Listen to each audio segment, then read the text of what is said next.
દિયોદર ઓગળને અલગ જિલ્લો બનાવવાની માંગ સાથે છેલ્લા 10 દિવસથી ધરણા ચાલી રહ્યા છે। ત્યારે ધરણા સ્થળે આજે સાંસદ ગેનીબેન ઠાકોરે મુલાકાત લીધી હતી। આ દરમિયાન દિયોદર ઓગળ સંકલન સમિતિના સભ્યોએ સાંસદ ગેનીબેન ઠાકોરને આવેદનપત્ર સુપ્રત કર્યું હતું। આવેદનપત્ર સ્વીકારતા સાંસદે જણાવ્યું હતું કે કોંગ્રેસ સાંસદ ગેનીબેન ઠાકોરે જણાવ્યું હતું કે સમગ્ર ગુજરાતમાં ભૌગોલિક દ્રષ્ટિએ બનાસકાંઠા જિલ્લોએ સૌથી મોટો જિલ્લો હતો। વારંવાર રજૂઆત થતી હતી કે જિલ્લાનું વિભાજન કરી નવો જિલ્લો બનાવવામાં આવે, જેમાં દિયોદર, રાધનપુર અને થરાદની માંગણીઓ હતી। આજે બનાસકાંઠા જિલ્લા સાંસદ તરીકે અહીંના નવા જિલ્લાની ઓગળની માંગણી હતી। ઓગળ જિલ્લા સંકલન સમિતિ સાથે મળીને મને જે આવેદનપત્ર પાઠવ્યું છે, જે આવેદનપત્ર હું સરકાર સુધી પહોંચાડીશ। વધુમાં સરકારે લોકોને ન સાંભળ્યા હોવાનો ગેનીબેને આક્ષેપ કર્યો હતો અને જણાવ્યું હતું કે જ્યારે સરકાર જિલ્લો જાહેર કરે ત્યારે કોઈ પણ જિલ્લાનું વિભાજન હોય, તાલુકાનું વિભાજન હોય, સ્થાનિક લોકોને, સ્થાનિક પ્રજાના પ્રતિનિધિઓને સાંભળીને ભૌગોલિક દ્રષ્ટિએ તેમને વિશ્વાસમાં લઈને નિર્ણય લીધો હોત તો અત્યારે ધાનેરા, કાંકરેજ, દિયોદર નારાજ ન થાત। જેમાં 8 વિધાનસભામાંથી 4 વિધાનસભા નારાજ હોય ત્યારે સરકારને લોકશાહીમાં તેમને સાંભળવા પડે। અહીંના લોકો એમની પાસે રજૂઆત કરવા ગયા હોય તો તેમને પૂરતા સાંભળવા પણ આવ્યા નથી।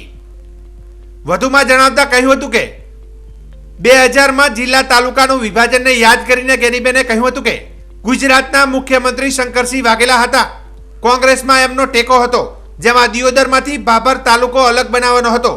જે સમયે હું તાલુકા પંચાયતની પ્રમુખ હતી ત્યારે બાબર તાલુકો અલગ બનતા જે પદેથી મારે રાજીનામું આપવું પડ્યું હતું। બાબર નવો તાલુકો બનતો હતો એટલે પ્રજાના પ્રતિનિધિ તરીકે પ્રજા માટે લડવું જોઈએ। લોકશાહીમાં જેને આપણે બેસાડ્યા હોય તે પ્રજાએ બેસાડ્યા છે। પ્રજાના ચૂંટાયેલા પંચાયતથી પાર્લામેન્ટ સુધીના જે લોકો રજૂઆત કરે, જે સરકારમાં નિર્ણય કરતી વખતે લોકોને સાંભળવા જોઈએ। આજે સાંભળ્યા નથી। આજે મને દિયોદર આવેદનપત્ર માટે બોલાવી હતી।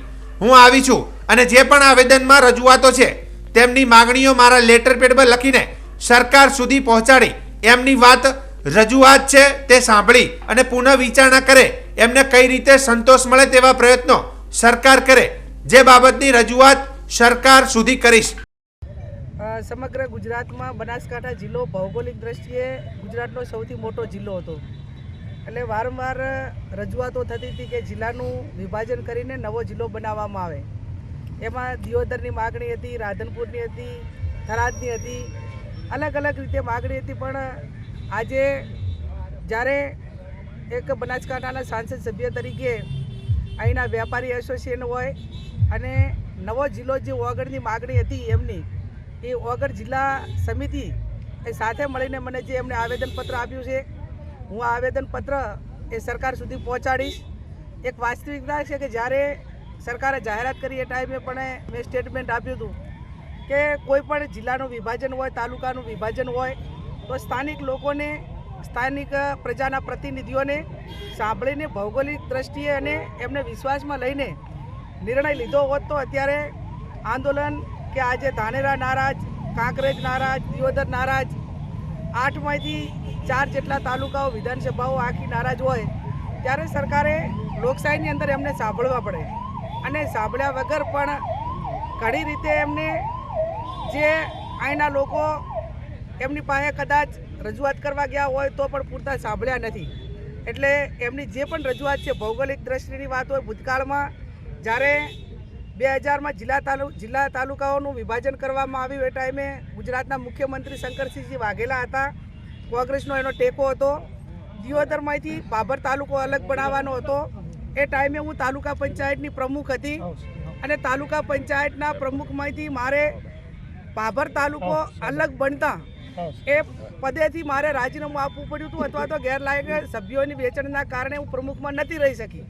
છતાં પણ બાબર તાલુકો બનતો હતો એ ટાઈમે મેં તાલુકા પંચાયતના પ્રમુખમાંથી રાજીનામું 2000માં આપ્યું હતું। એટલે એક પ્રજાના પ્રતિનિધિએ પ્રજા માટે કરીને લડવું જોઈએ। એક લોકશાહીનો આપણને જે સત્તા સ્થાને બેહાડ્યા હોય પ્રજાએ બેહાડ્યા છે, એમ પ્રજાના ચૂંટાયેલા જે નાનાથી પંચાયતથી કરીને પાર્લામેન્ટ લોકો જે રજૂઆત કરે એ સરકારમાં નિર્ણય લેતી વખતે લોકોને સાંભળવા જોઈએ। આ સાંભળ્યા નથી। આજે માજી ધારાસભ્ય સાહેબ છે, આ જિલ્લાના પ્રતિનિધિઓ છે, એમને મને આવેદનપત્ર લેવા માટે બોલાવી છે આ જે આવેદનપત્રની અંદર એમની જે માગણી છે એ માગણી હું મારા લેટર પેડમાં લખી અને સરકાર સુધી પહોંચાડી અને એમની જે વાત છે, એમની જે રજૂઆત છે એ સાંભળી અને પુનર્વિચારણા કરીને એમને કઈ રીતે સંતોષ મળે એવા પ્રયત્નો સરકાર કરે એ બાબતનો લેટર હું લખી અને સરકાર સુધી આ બાબતની જાણ કરીશ. હું એવું માનું છું, મેં કીધું એ પ્રમાણે અગાઉ કે ભૌગોલિક દ્રષ્ટિએ અને તાલુકાઓની દ્રષ્ટિએ બનાસકાંઠા ગુજરાતનો સૌથી મોટો જિલ્લો હતો. ભૂતકાળમાં જ્યારે વિભાજન કર્યું, બોટાદ હોય, સોમનાથ હોય કે અલગ અલગ જિલ્લાઓ નવા બનાવ્યા, તો કેટલાક જિલ્લા 4 તાલુકાના પણ એમને બનાવ્યા છે. 4 જિલ્લા, 3 તાલુકાના 4 તાલુકાના પણ જિલ્લા બનાવ્યા છે. તો એમને થરાદે બનાવવો હતો, દિયોદરે બનાવવો હતો, તો સરકાર એ પ્રમાણે બનાવી શકતી હતી. અને વગર જિલ્લો વચ્ચે એની ભૌગોલિક દ્રષ્ટિએ અને કાંકરેજ પણ પાલનપુરમાં જવા માટેની અપેક્ષા ન રાખો, કદાચ એમને એ પ્રમાણે બધાને વિશ્વાસમાં વગર બનાવ્યો હોત અને જે રીતે બોટાદના નાતે જિલ્લાઓ બનાવ્યા છે, એકને બદલે સરકારે 2 જિલ્લા બનાવવાની જરૂર હતી તો થરાદે થોત, પણ એવું નથી કર્યું. માત્ર ને માત્ર એક વ્યક્તિના અહમ અને એક વ્યક્તિના નિર્ણય માટે કરીને આખા જિલ્લાને ખેદન મેદન કરીને જે લોકોની લાગણી હતી એ લોકોની લાગણીને ગ્રાહ્ય રાખી નથી. એટલે આ બાબતમાં કદાચ થરાદે ભલે જિલ્લો બન્યો હોય, પણ વગરને અલગ જિલ્લો બનાવીને કાંકરેજ, ધાનેરા, દિયોદરને આને પણ ન્યાય મળે એ જે રજૂઆત છે એ રજૂઆત એ હું સરકાર સુધી પહોંચાડું. આમ તો વગર જિલ્લાની જે માગણી આપણા દિયોદર વિસ્તારના તમામ લોકોની છે એ વ્યાજબી છે અને અગાઉ પણ સરકારે ઘણી વખત સર્વે કરાવી અને ઘણી વખત ભાજપના જે શાસન બેઠેલા માણસોના મોઢે પણ અમે એવું મેં વાપર્યું હતું, ભાઈ અમારે વગર જિલ્લો બનાવવો એવી અમે અંતરમાં સં અને લુદરાના સરડામાં અમે જિલ્લા પંચાયત કલેક્ટર ઓફિસ બધું બનાવશે આવી ઘણી વખત ચર્ચા મારી જોડે પણ થયેલી હતી.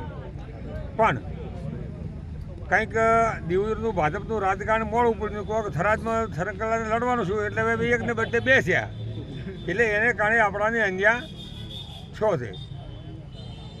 પણ આપણે જે અત્યારે જે વાતને લઈને નીકળ્યા છે એમાં આપણા એક તાલુકાને કારણે કોઈ દરો પરિણામ આવે નહીં. એનું કારણ છે કે બાજુના તાલુકા તો કદાચ રાડ ઉપાડે કે ભાઈ અમારે થરાદમાં નથી રહેવું, દિયોદરમાં જ રહેવું છે અને દિયોદર જ બનાવું, તો એના કરતાં આપણને વધારે ફાયદો થાય. કારણ કે એક તાલુકો તો સરકાર સમજે છે કે તું દિયોદરને બનાવે તો થરાદ ઉપર શું બેસવાનું છે, થરાદને બનાવો તો દિયોદર ઉપર શું બેસવાનું છે. એટલે આ એના કરતાં 2 જિલ્લા તો બનાવે. ધારો કે તો પણ રા તાલુકો બનાવવાની, તળાવ તાલુકો બનાવવાની ત્યારે હાલ વાતું ચાલે છે. કદાચ એ 2 તાલુકા થાય, કોઈને મોટો તાલુકો છે, કદાચ 2 ભાગ પડે 2 તાલુકા થાય તો 4-5 તાલુકા, ભીલડી પણ તાલુકો થઈ છે એવી પોઝિશન છે.